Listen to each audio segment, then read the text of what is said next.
So folks, there really are enough seats for everyone to sit if you wish.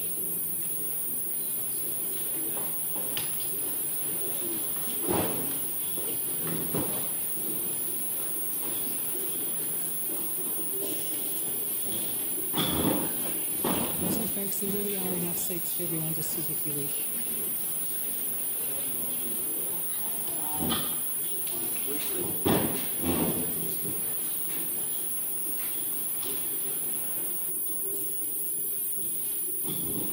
So thank you very much. We'll make a start. Would you please be upstanding?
you very much. You may be seated.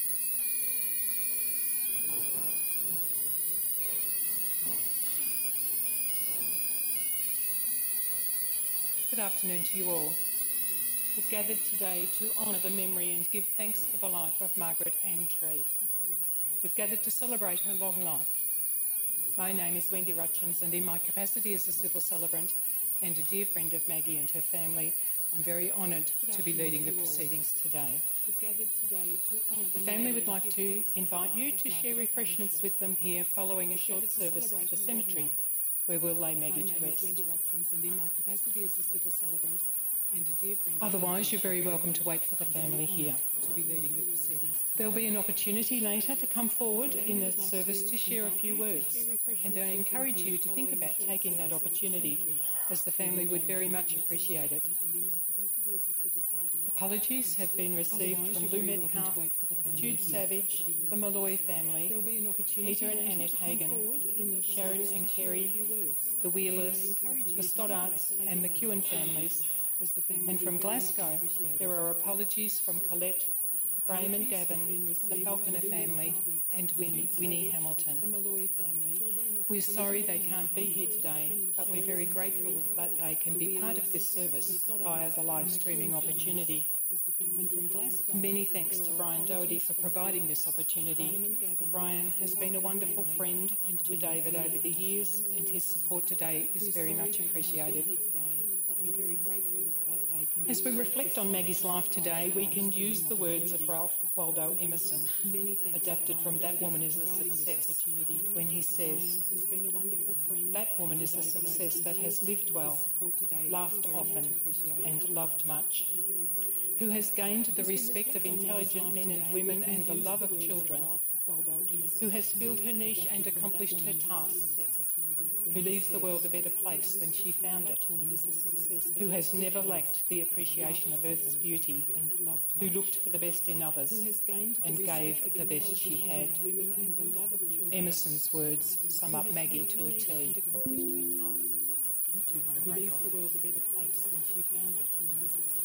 Maggie had time for everyone. She loved to be with others, and she would have been very chuffed to see you all turning out for her. We can be fooled into thinking that Maggie had a charmed life, but Robert Zoerheide reminds us that every life will have its ups and downs, and of course that was the case for Maggie as well. He says, "Looking across a span of years is like looking across the expanse of the seas. The years roll by with the regularity of the waves, reminding each of us that life is a journey into the unknown. Along the way there'll be tenderness and trouble, long labour and short sweetness, ideals, defeats and sickness. There'll be sparkling joy and cavernous sorrow, puddles of regret beside the beautiful lakes of love and companionship." Maggie would have experienced all these emotions over her life's journey as a daughter, a sister, a wife, a mother, a grandmother, a great-grandmother and a friend. Maggie never liked to fuss, but over her lifetime she pursued wide interests and had the ability to make and maintain treasured lifelong friendships. And I see many of them here today. We're going to hear about Maggie's journey now. I'd like to invite her daughter Anne to come forward. But over her lifetime she pursued wide interests and had the ability to make. You're going to read from here, Anne? Treasured lifelong friendships. And I see many of them here today. Thanks, Wendy. We're going to hear about Maggie's journey now. As a family, we would like to give each and every one of you a warm welcome as we gather to honour Mum's life and farewell her. She would be very pleased to see how many good friends and people and community have turned up today. Maggie, our Maggie, loyal wife and lifetime companion, mum to 3 kids, grand to 6 and great-grand to 4. Wonderful friend to many, both here and in Scotland. Maggie, loved and respected long-time community member, she was a bright spark at the nursing home to the end. Thank you to all the incredible staff at Calvary Mirboo North for their wonderful commitment in caring for Mum. Maggie was born Margaret Ann Muir on the 17th of July 1932 in Hamilton, Glasgow, Scotland, to George and Janet Muir of Maryvale Drive, Clarkson, Glasgow. A bonny wee lassie. George was a drapery salesman and cinematographer who became an ambulance driver during the war, and June was a homemaker. Mum says she and her sister Jeanette had lovely holidays to the beach as kids. Mum's mother was one of 7 sisters, and these aunts played quite an influential role in Mum's life and education in Scotland. I remember Mum telling me that one of the aunts would ask her to go and pollinate the plants in the aunt's conservatorium, and this was done with a rabbit's tail. In high school in Scotland, Mum played hockey and apparently was pretty good at it. Mum went through the Second World War as a 9-year-old, and it was not until I lived with Mum at Farmers Street here in Mirboo North, when Dad had gone, that I really began to know Mum as an adult. Mum was able to let go and opened up about those early years. It was a wonderful insight to my mum that I didn't have, only as a kid, growing up in the back blocks of a little old country town, and me being the ultimate tomboy. "You'll be barren riding those motorbikes around," she would remind me. Mum, being the quintessential city girl, did not want her daughter caught up in such things. At the age of 14, Mum arrived in Melbourne with her father and sister Jeanette in 1946, coming from Scotland by plane. As Mum related to me, it was a bit of a shock to Mum to come halfway around the world to a country that she really knew nothing of. As they settled into Melbourne, Mum enrolled in a business shorthand course, which she did at night school, because she was busy looking after the household of her father and caring for her sister. Mum started out as a clerk in the State Savings Bank in Bentley with her lifetime Scottish friend, Kath McWhinney. Mum met Dad at a dance, and she thought him very funny. She said he made her laugh, which was really something for Mum, coming from post-war Darragh Scots. That was our dad. They married against Mum's father's wishes, but he came round and accepted this at the last minute. From there, Mum went to work with a German textile importer in Burke Street in the city, Jimmy Hirsch, who became a family friend. Mum used to tell the story of having to take the hydraulic lift in Collins Street. The lift operator would pull on the cord, swish, and the lift would jiggle up. Another pull, and swish, would jiggle up some more until you got to the floor where you were going to get off. Those lifts worked on an underground hydraulic water system, and they no longer exist. Mum's 50 high-heel city days came to an end when she found out she was pregnant with me. Many years later, Jimmy took Mum and us 3 kids out to the Florentino, a very posh restaurant in Burke Street in the city, where David ordered the prawns, to Mum's great objection, and Jimmy said, "Let him have what he wants." So David, all of 5 years, orders the prawns and says to the waiter, "And don't burn them." I took Mum on a trip to Adelaide in July 2019 and out to dinner at the Florentino. I related the story of David, aged 5, and the prawns to our lovely waitress. Guy Grossi, Melbourne's top Italian chef, came out to our table and personally welcomed us and thanked us for the story on David and the prawns. Mum loyally supported Dad and came up to Mirboo North. What a woman. The little house is still there. Mum came up to an outside toilet, a copper to heat water in the bathroom, and a wood-fired stove, and 2 small kids. A great story goes, Mum had heard on the radio that a prisoner had escaped from the Mall River prison farm. Dad was working late. Mum journeyed outside to the loo, 20 metres up the path, and as she was sitting, she heard heavy, rasping breathing. Mum was petrified. It just had to be the prisoner, out of breath, who'd come from the Mall River prison farm just down the road. And I don't know at what point Mum came to know a possum when you heard one. And I wondered how long she stayed out there in the loo. Mum and Dad eventually moved to Giles Street in Mirboo North. Mum, the city girl, had to come to terms with 3 rambunctious country children. Mum was always getting a fright, like David, up the top of the pine tree, swinging in the breeze. "David, get down from there this instant," she would yell. Or standing behind the back screen door while David and his friend Robbie also let baby tiger snakes wriggle around on the concrete patio outside. I happened to walk around from the back to the back, and I could hear Mum yelling, "David, get those things out of here!" One of the most beautiful gifts my mother has given me is a love of classical music from an early age. Mum followed up on this with arranging piano lessons for me from the age of 10. It's been a lifelong gift. It has brought me much pleasure and comfort throughout my life, and still does to this day. After 10 years of running the office in the garage, Mum applied for the role of part-time office assistant at the Mirboo North High School. She really came into her own after the hard years in the garage. Maggie came to love living in Mirboo North. She was very active in petitioning to keep the library open here. Maggie buzzed around and made new friends. Trevor Hall and Sue Newton Hall, Anne Blanche, Nell Woods, Nancy Sauer, Jude Savage, Gay and Lee Thompson, and Wonky and Bill McCartan. I found out Wonky is a childhood nickname, so it's stuck with her. Forgive me if I've left you out. Mum would throw great dinner parties, and once us kids knew the adults had retired to the lounge, we would spring into action, bounce into the kitchen and taste all sorts of wonderful things on the kitchen table. We even had ice cream. Forgive me if I've left you out. 40 years on, and we 3 adult children are sitting around our parents' table in Farmer Street, relating our ice cream stories. Our dear Mum, 40 years later, lets out a, "So that's where all the ice cream went."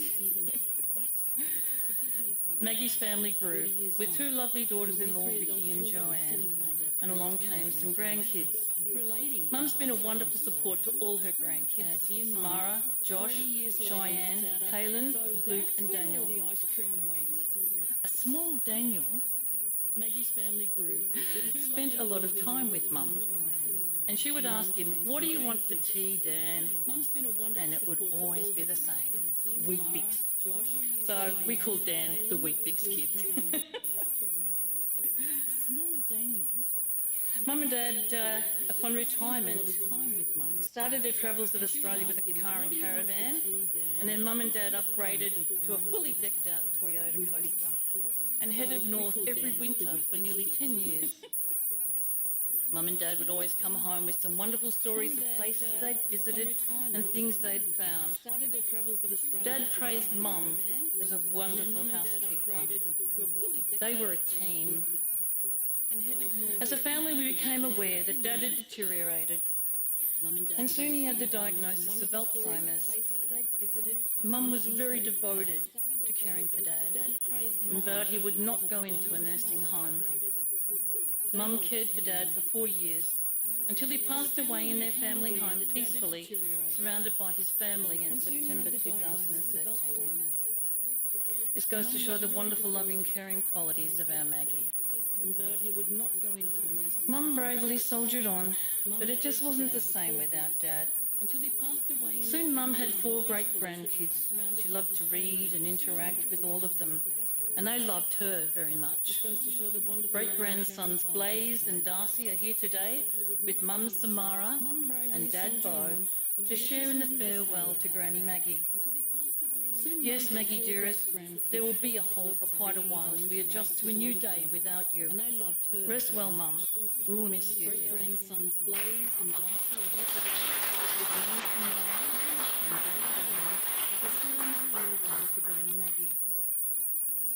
Thanks very much. Well done, Anne. I'd like to call on Ian now, supported by Nikki. Thank you.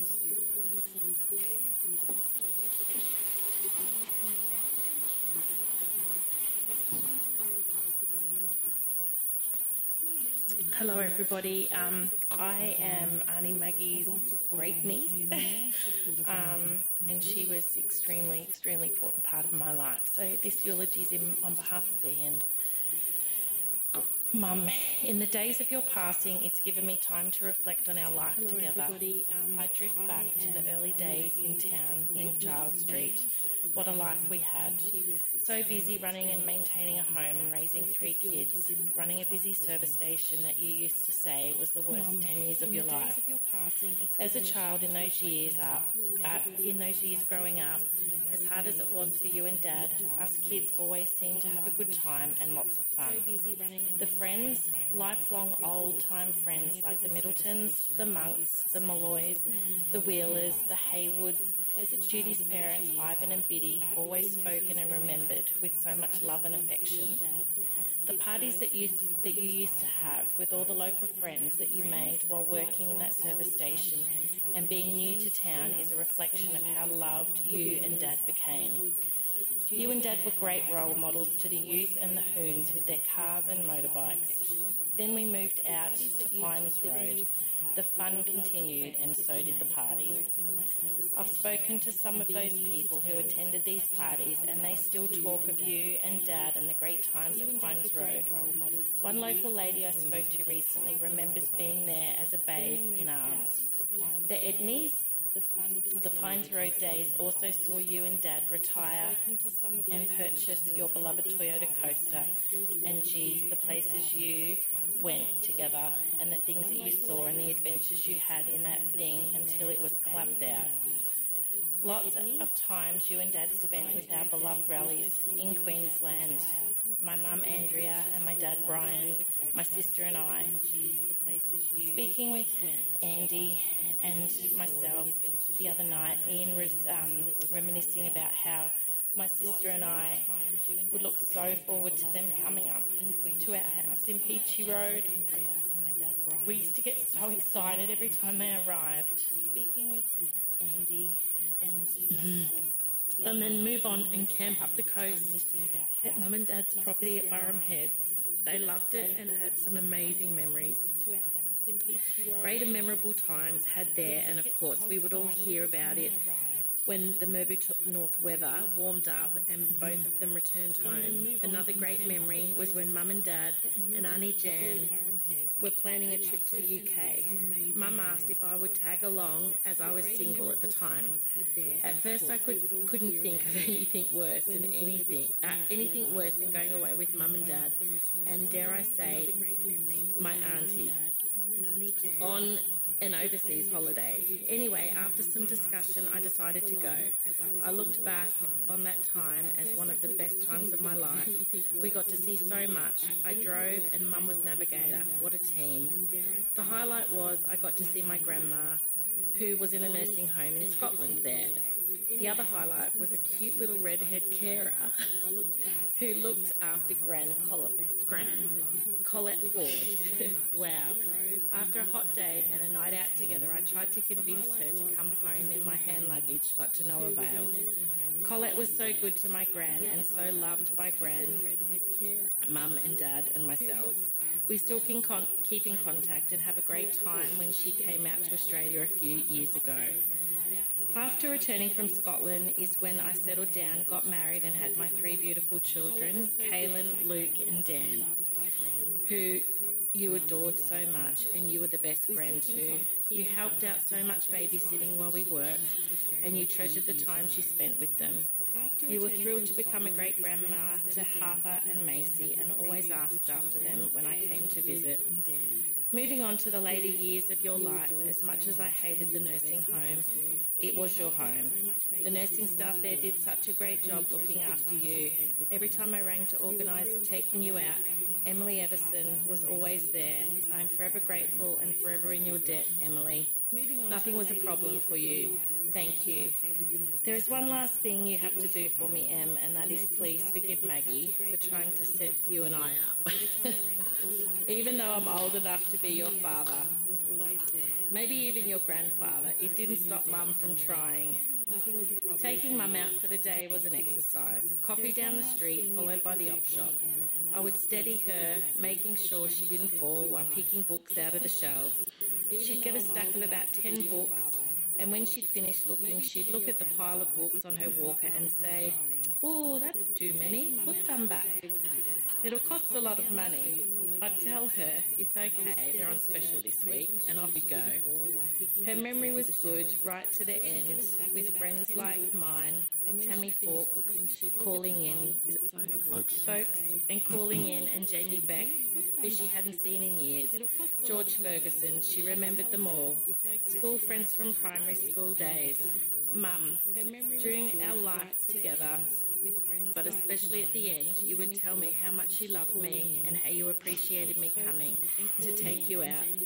You also knew how much I loved you, and you were loved too in return. Mum, I love you and will miss you, and I'm going to miss our adventures together. Already I feel the void of not being able to see you and go and get you out. Godspeed, Mum. Enjoy the ride. Look for me when I join you and Dad on the other side. Ego would also like to thank all of his incredible friends and family who have messaged, called, reached out and passed on their love and condolences.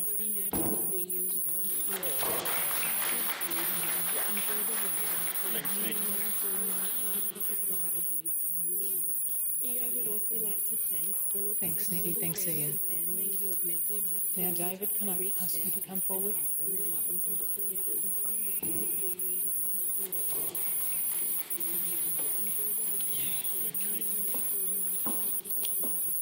Afternoon, everybody.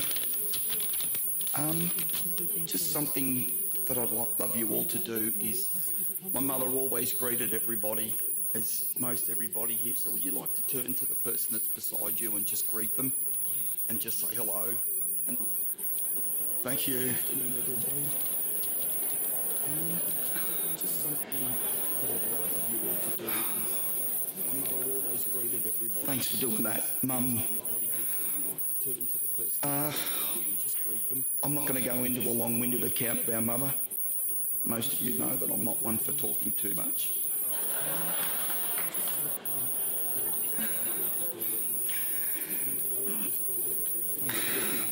I am stuck. I'm really stuck. I'm not going to go into the long-winded account of our mother. Everybody knows Mum had a big heart, one big smile. So I just don't need to go on about that. That's why you're here. I've got to say my thanks to people. I'm going to do some bit ours about it's in no particular order, because everyone's played a part in Mum's life. I just don't need to go on about it. It's already been said, but the staff at Calgary, there's just not enough words in the English language to put into the work and care that they did for Mum. In no particular I could name individuals, but Emily, Jackie, Deb, Jen. I don't know if Jen's here. Jen, are you here? No, unfortunately not. But Jen was amazing. The calls, and every time Jen would ring, we've got an unwitnessed fall of your mum. Righto. There was Mel at reception, Nat Jones, and those that were on deck when Mum finally fell asleep, Sue, Sharon and Cindy. Just amazing. Those who sent cards, Dave Pincini, Jeff and Paige, Alan and Doreen, Tony Bailey, Mike Sellings, Mrs Mack, the Mirboo North Op Shop Committee, that goes hand in hand with Mum ripping them off the books. Your book sales might be a little bit down now. Harry and Karen, Georgia and Josh Anton, Wendy and Nick Rutchins, and our dear, my fine-eyed dear friends Rain and Jan, who I think will be looking today. So thank you for all thinking of us and sending us stuff. And I want to thank my family, Josh and Cheyenne, especially for their unwavering support in putting this Mum's final resting place together. Thank you for all thinking of us. Oh, yep, and I need to thank Cara and Dave. Just an amazing job. What she did for us, thanks Dave. Your talents aren't wasted being a firefighter, I assure you. The decorative finish is just great. So thanks, Kate. And Brian, thank you, mate. Coming to our aid and setting all this up. Really appreciate it. Dr. Sonia and the ambulance service. So I just wanted to get them out of the way. And of course, thanks to each and every individual one of you coming today. And Brian, just hope I haven't missed anybody out.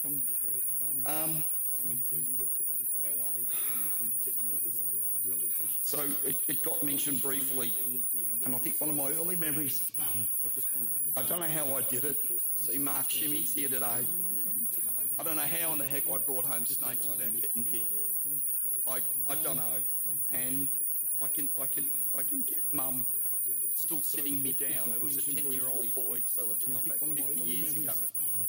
He was bitten, and he died, and it still didn't seem to register.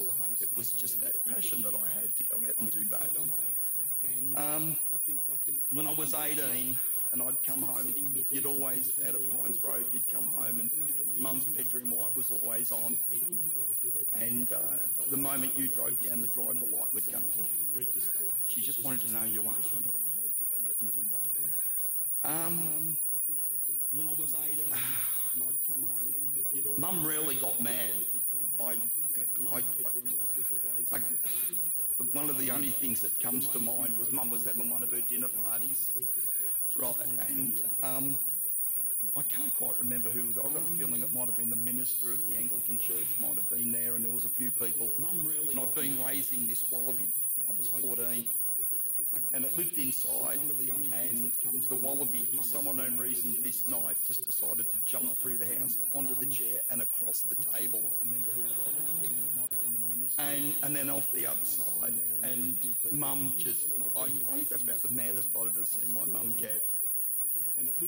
So that was, yeah, I don't know if Mum was embarrassed or what. Mum always told the story about feeding me behind the oil bottles at the service station, so she did well. I used to get into trouble. I used to love playing on the railway line. And Mum had this particular hold, and that's when you knew you were in trouble. Mum always told the story. Not sure too many. Mum had a lot of involvement with the ambulance auxiliary. Meetings with Frank Prowse would be a name that sort of just about disappeared now. And selling raffle tickets at the Mirboo North show to fundraise for the ambulance service that is here today. Not sure too many. Mum had a lot of involvement with the ambulance auxiliary meetings. I want to finish with one of my things that I reflected on was back at the Roman Catholic Church. There used to be flowers, and I would always pick them. I don't know why. And Mum would always say, at least you bring me flowers when I'm alive and not waiting for me to be dead. Well, Mum, I didn't bring you flowers today because I bought them when you were still here. All I can do is this decorative box. It's my last token gesture of my love, my admiration, and my last act of being able to bring you something home. Sleep well, be with Dad, and let's hope one day we can see each other again. Thank you.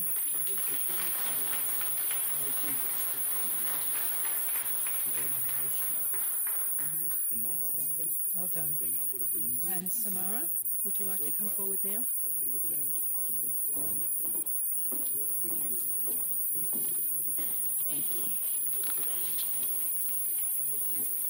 I just wanted to say a few words on behalf of the grandkids. It goes without saying that Gran was an amazing grandmother. She just always had the most incredible patience and time for us. Talking to Luke about coming home after school and dropping your bag at the door, raiding the cupboard. Gran just didn't mind. She was just happy for us all to be there. Got so many memories of time with her, and I just couldn't find a way to write it all down, so I put it in a poem. It's not perfect, so bear with me, I'm not a poet, but I'll read it now. It's called I Remember. I remember when I was little, walking down the hill from school, Pavarotti and his tenors serenading my every stride. The enticing scent of shortbread baking in the air, mixed with perfume wafting from roses tended with pride. I remember endless summers in the coaster at Walkerville, feeding furry possums or wasting hours combing the beach. Nights were spent playing Scrabble and Boggle in fits of laughter, and snuggles in your soft, warm embrace were never far from reach. I remember endless summers in the coaster at Walkerville. I remember your penchant for good presentation, from putting your face on to countless shoes and polka dots. And so our views may differ on the charm of floppy hats. You've instilled in me a love for finding treasures in op shops. I remember your endless curiosity, sparking wonder within, contagious awe and interest in Mother Nature's bounty.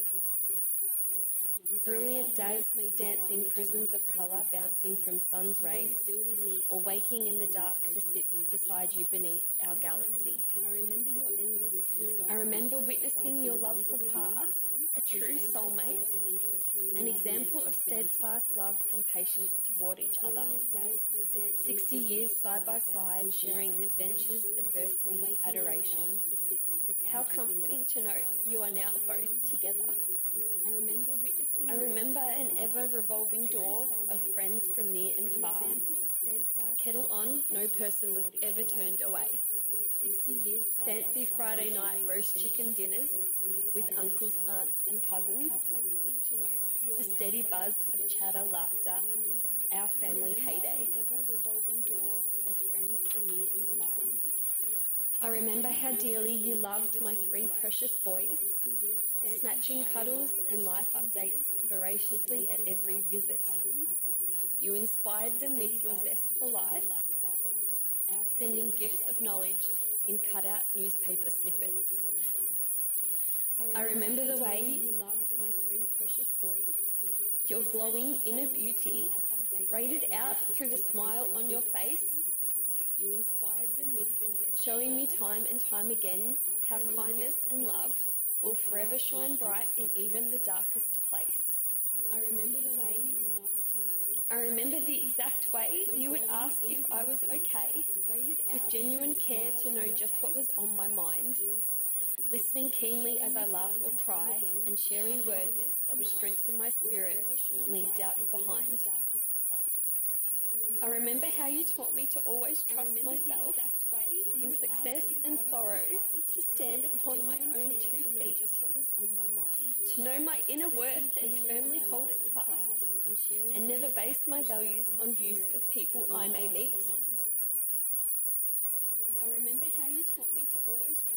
I remember you, Gran, with greatest gratitude, despite my flowing tears, for where there is now deep grief is once magnanimous love. In your honour, I will strive to be the things I loved the most about you. I could go on. I wish you could. 92 years was not enough.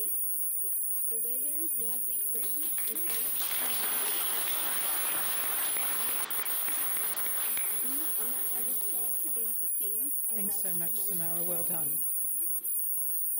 This is the opportunity for anyone else that might like to step forward and share a word or two about Maggie.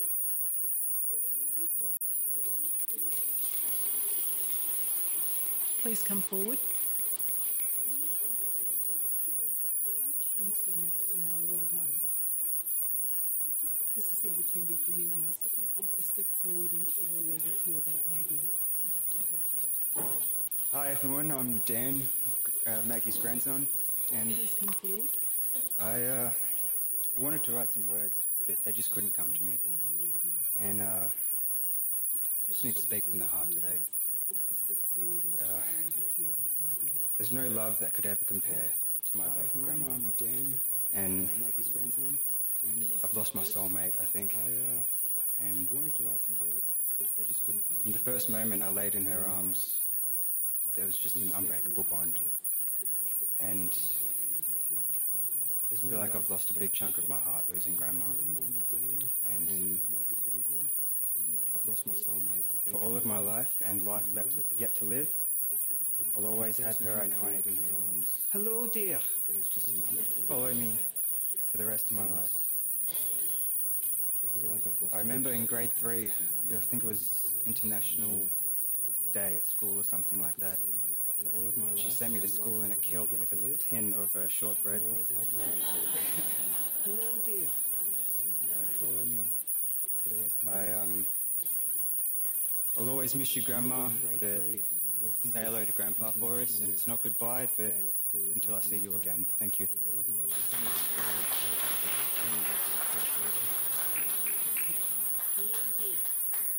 Thanks, Dan. Well done. I'll always miss you, Grandma, but say hello to Grandpa for us, and it's not goodbye, but... Maggie Tree was a dear friend of mine, and she was a great mum to you, and she was a really good friend to me. And she was also, she belonged to the Friends of the Library up here in Mirboo North, and she was vice president in 1998. And back in the days, we used to have book sales and things, and so she'd be there willing us on, you know, come on, we've got to do this, lugging out the boxes into the library just in the foyer there. She'd be helping, and she was really great. I mean, she just loved her books. She loved reading and all that. And then, and there was every year the friends groups from around the region would get together, and so Maggie and I would always go. So I'd pick her up from the house and off we'd go. And she loved meeting all the new people to do with the friends, and we'd have a laugh, and it'd be like at different venues, like a winery or whatever. And we also used to have author talks and things, and I'd pick her up again, and we went and saw a few authors which she loved. So we went and saw Judy Nunn from Home and Away. She's an author, and we had a ball. But yeah, she's going to be very dearly missed.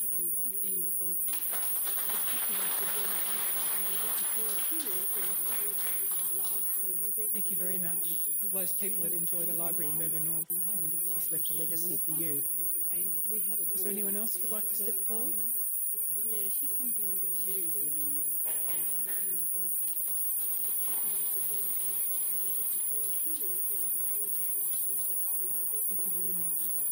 Thank you very much. All those people that enjoy the library in Mirboo North, she's left a legacy for you. Is there anyone else? Hi, my name's Kathy, and I'll probably sook, and I wasn't sure if I wanted to do this. But a couple of things haven't been mentioned, like I have always been Maggie's favourite brownie, and she told everybody that, and I thought, here we go again. So that, I think, was when I first met Maggie, and I can remember going to brownies. And way back then, when you were invested into brownies, you had to dance around the toadstool, and I can remember having an awful argument. I can remember saying, I am not dancing around that toadstool, and she took me to task over that. So I thought revenge was what was needed. So a couple of times I'd turn up to brownies with chewing gum, and she didn't much like that. So then I thought, well, I'll fix you. So then I'd arrive on roller skates, and very quickly got sent home. So that was good.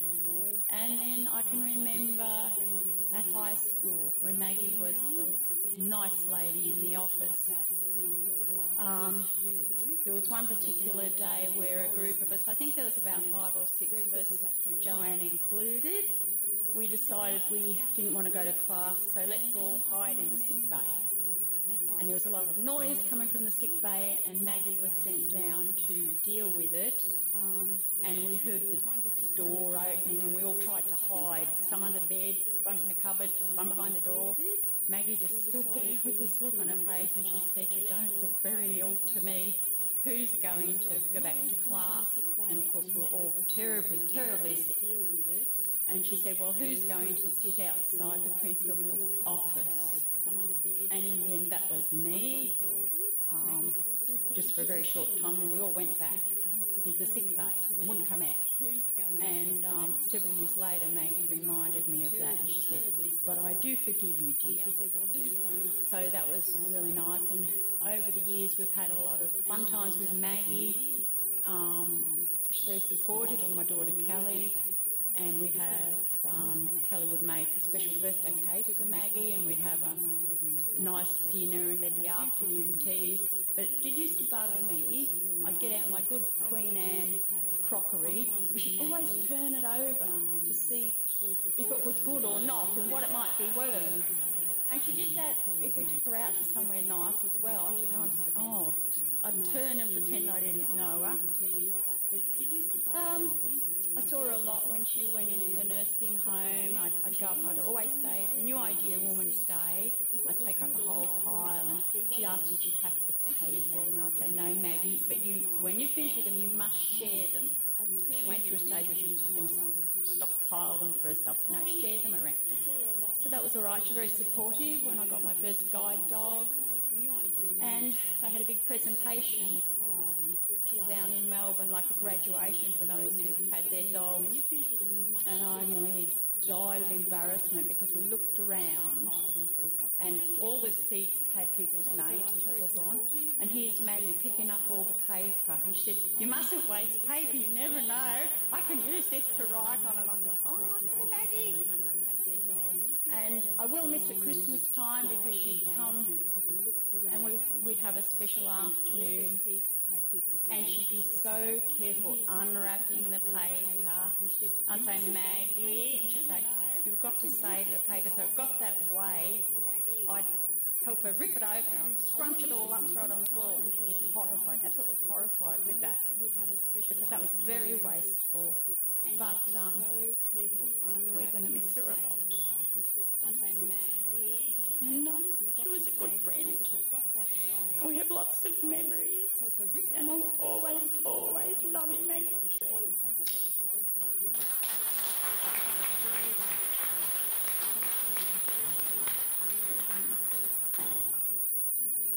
Thanks, Kathy. She was a good friend. We have lots of 1 minute.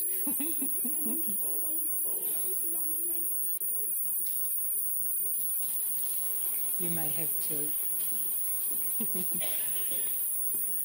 No, you're probably not going to understand the word because it's all Irish.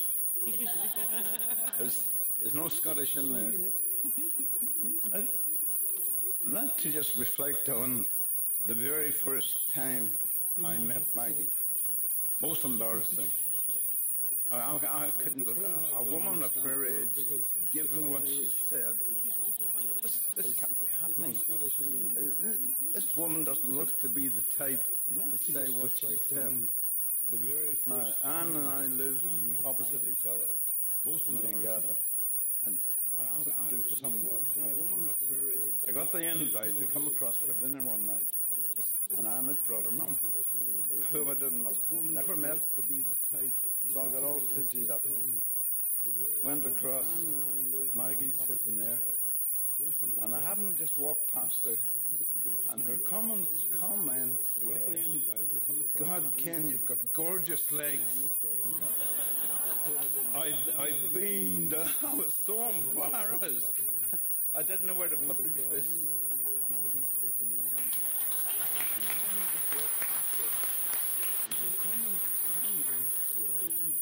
Thanks so much. You've got gorgeous legs.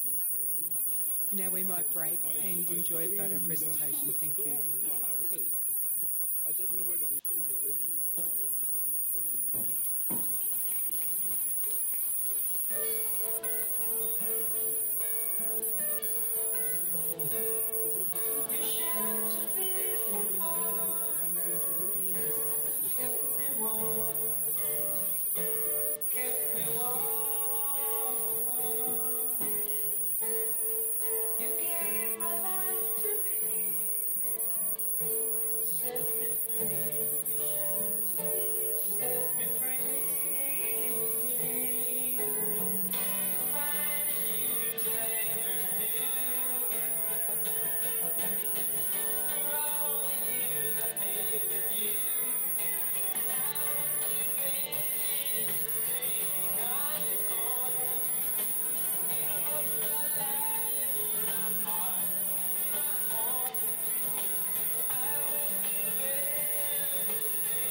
Many thanks for those precious memories.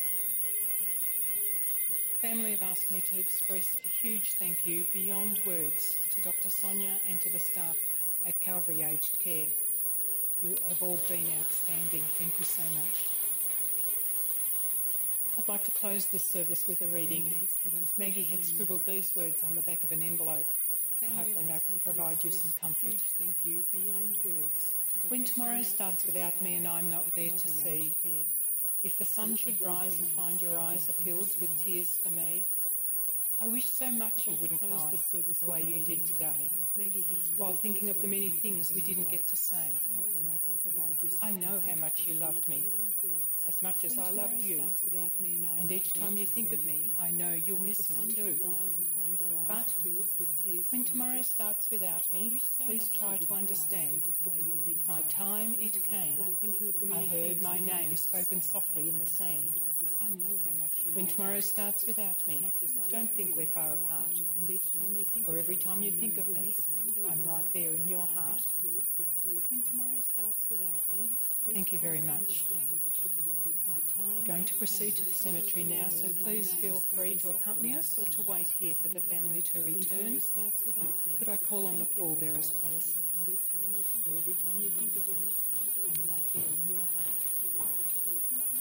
Please be upstanding, folks.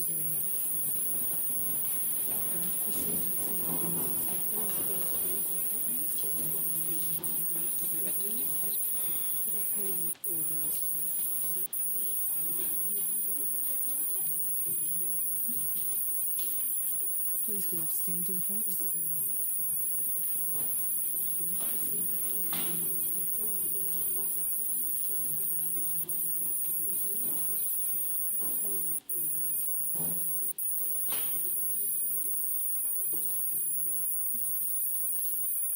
Please be upstanding.